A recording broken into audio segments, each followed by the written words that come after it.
రాష్ట్రాభివృద్ధి, ప్రజా సంక్షేమమే లక్ష్యంగా సీఎం చంద్రబాబు నాయకత్వంలో కూటమి ప్రభుత్వం ముందుకెళ్తుందని రాష్ట్ర పురపాలక పట్టణాభివృద్ధి శాఖ మంత్రివర్యులు డాక్టర్ పొంగూరు నారాయణ తెలియజేశారు. నెల్లూరు 4వ డివిజన్ కిసాన్ నగర్, 3వ డివిజన్ సింహపురి కాలనీలో మంత్రి నారాయణ టీడీపీ శ్రేణులతో కలిసి పర్యటించారు. డివిజన్కి విచ్చేసిన మంత్రికి స్థానికులు ఘనంగా స్వాగతం పలికారు. ఈ క్రమంలో మంత్రి నారాయణ డివిజన్లోని లబ్ధిదారుల ఇంటింటికి వెళ్లి పెన్షన్లను పంపిణీ చేశారు. పెన్షన్దారుల బాగోగులను మంత్రి అడిగి తెలుసుకున్నారు. తమ ఇళ్ల వద్దకు వచ్చి తమతో మాట్లాడుతున్న మంత్రికి లబ్ధిదారులు సంతోషంగా సమాధానమిచ్చారు. అనంతరం పునరావాస కేంద్రాల్లో ఆశ్రయం పొందిన 118 మంది తుఫాన్ బాధిత కుటుంబాలకు బియ్యం, నిత్యావసర సరుకులను మంత్రి చేతుల మీదుగా పంపిణీ చేశారు. మంత్రికి బాధితులు చేతులెత్తి నమస్కరిస్తూ కృతజ్ఞతలు తెలియజేశారు.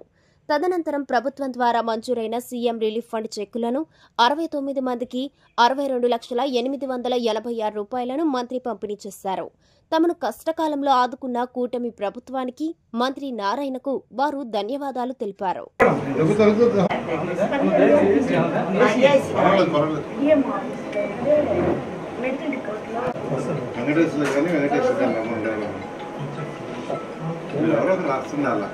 ఇప్పుడు సోమవారం సర్వీస్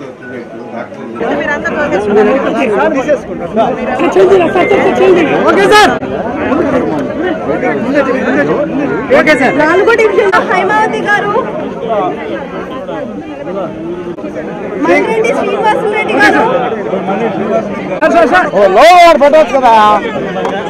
అవ్వారు రాజా గారు,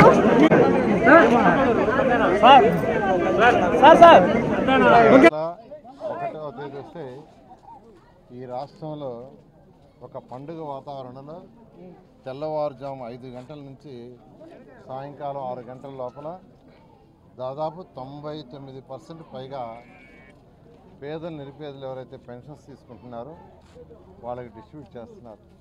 ఆ రోజు ఒక మహా పండగ. ప్రతి నెల 1వ తేదీ రాష్ట్రంలో ఒక పండగ. భారతదేశంలో ఏ రాష్ట్రంలో కూడా ఇంత మొత్తంలో అది 4,000 పెన్షన్స్ ఇచ్చే రాష్ట్రం ఏది లేదు. కానీ ముఖ్యమంత్రి గారు ఒకటే మాట తప్పకూడదు, ప్రజలకు మాట ఇచ్చాం, మనల్ని ఎన్నుకున్నారు చేయాలనే ఉద్దేశంతో. అంతేకాకుండా వర్షాలు వచ్చినప్పుడు ప్రజలు ఇబ్బంది పడకూడదు అంటే డ్రైన్స్ ఉండాలి, సిల్ట్ తీయాలి. 3 మున్సిపాలిటీస్ యాక్చువల్గా ఈరోజు అనేక ప్రాజెక్టులు టేకప్ చేశాం. ఇవన్నీ గత ప్రభుత్వం ఆగిపోయినాయి. స్వచ్ఛాంధ్ర కార్పొరేషన్ వచ్చి మనీ ఆగిపోయింది. ఏషియన్ ఇన్ఫ్రాస్ట్రక్చర్ ఇన్వెస్ట్మెంట్ ఆగిపోయింది. వీటిలన్నిటి ఇప్పుడు రివైజ్ చేశాం. అంతేకాకుండా సీఎం రిలీఫ్ తీసుకుంటే ఈరోజు నా కాన్స్టిట్యున్సీ నెల్లూరు ఒక్క టౌన్లోనే తీసుకుంటే ఈరోజు వరకు 2,38 లక్షలు ఇచ్చాం. 2,38 లక్షల రూపాయలు. ఈరోజు ఒక్కరోజే 62 లక్షలు సీఎం రిలీఫ్ది రిలీజ్ చేశాం.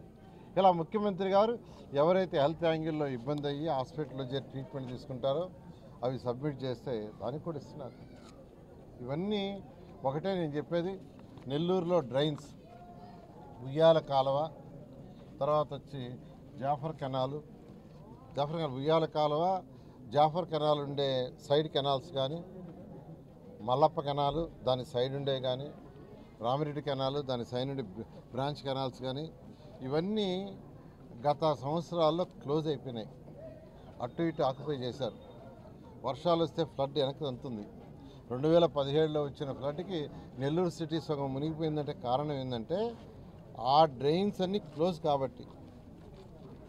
ఏ రోజుకైనా మళ్ళీ అలాంటి వర్షం వస్తే మళ్ళీ అదే పరిస్థితి జరుగుతుంది. అందుకని ముందు జాగ్రత్తగా ఆ డ్రైన్స్ అన్ని ఓపెన్ చేయడానికి 50 కోట్ల రూపాయలు ముఖ్యమంత్రి గారు బడ్జెట్లో శాంక్షన్ చేశారు. దానికి టెండర్స్ కూడా కాల్ ఫర్ అయిపోయింది. వచ్చే నెల అంటే ఇవాళ ఒకటి ఈ నెల 15వ తేదీ టెండర్లు ఓపెన్ చేస్తారు. చేయగానే ఆ వర్క్ టేకప్ చేస్తాం. అయితే ఎవరైతే డ్రైన్స్ ఆక్యుపై చేసుకొని ఉండారో దాంట్లో కొంత భాగం వదిలేసుకోక తప్పదు. నేను మళ్ళీ రిక్వెస్ట్ చేసి చెప్తున్నాను. ఈ ఉయ్యాల కాలువ కానీ, మల్లప్ప కాలువ కానీ, లేదా రామిరెడ్డి కెనాల్ కానీ, వాటి బ్రాంచెస్ కానీ, వాటిల్లో ఎవరైతే ఆక్యుపై చేసుకొని మూసేశారో అవి కొంత వైడెన్ చేయక తప్పదు. ఏం చేస్తున్నాం అంటే 2 పక్కల కాంక్రీట్ వాల్ కట్టి పైన స్లాబ్ వేస్తున్నాం. కాంక్రీట్ వాల్ కట్టి స్లాబ్ వేయకుంటే అండర్ గ్రౌండ్ డ్రైనేజ్ నెల్లూరు చేసి దోమలనేరు నగరం చేయాలన్నా ఈ కెనాల్స్ ఓపెన్గా ఉంటే దోమలు మళ్ళీ వస్తాయి. దోమలు రాకుండా ఉండాలంటే ఖచ్చితంగా ఆ కెనాల్స్ని క్లోజ్ చేయాలి. క్లోజ్ చేయటం అంటే 2 పక్కల కాంక్రీట్ వాల్ కట్టి పైన స్లాబ్ వేయాలి. దానికి 50 కోట్లు ప్రత్యేకంగా ముఖ్యమంత్రి గారు బడ్జెట్లో శాంక్షన్ చేశారు. టెండర్ పిలిచేశారు. 15వ తేదీ ఓపెన్ చేస్తారు. బహుశా ఈ నెలాఖరు నుంచి వర్క్ టేకప్ చేస్తారు. దానికి అందరూ సహకరించండి. పేదవాళ్ళు, ఇల్లు లేని వాళ్ళు ఎవరైనా ఇల్లు కట్టుకొని వాళ్ళ ఇల్లు మొత్తం పోతుంటే వాళ్ళకి ఇల్లు కానీ స్థలం కానీ ఇస్తాం. మళ్ళీ ఒకసారి చెప్తున్నాను, పేదవాళ్ళు ఎవరైనా దాని మీద ఇల్లు కట్టుకొని వాళ్ళకి ఇల్లు అంటూ లేకుండా ఉంటే వాళ్ళకి ఖచ్చితంగా టిట్కో హౌసెస్ కానీ లేకుంటే అర్బన్ హౌసెస్ కానీ లేదా వాళ్ళకి సైట్స్ కానీ ఇవ్వడం జరుగుతుందని మరొకసారి రిక్వెస్ట్ చేసి తెలియజేస్తాం.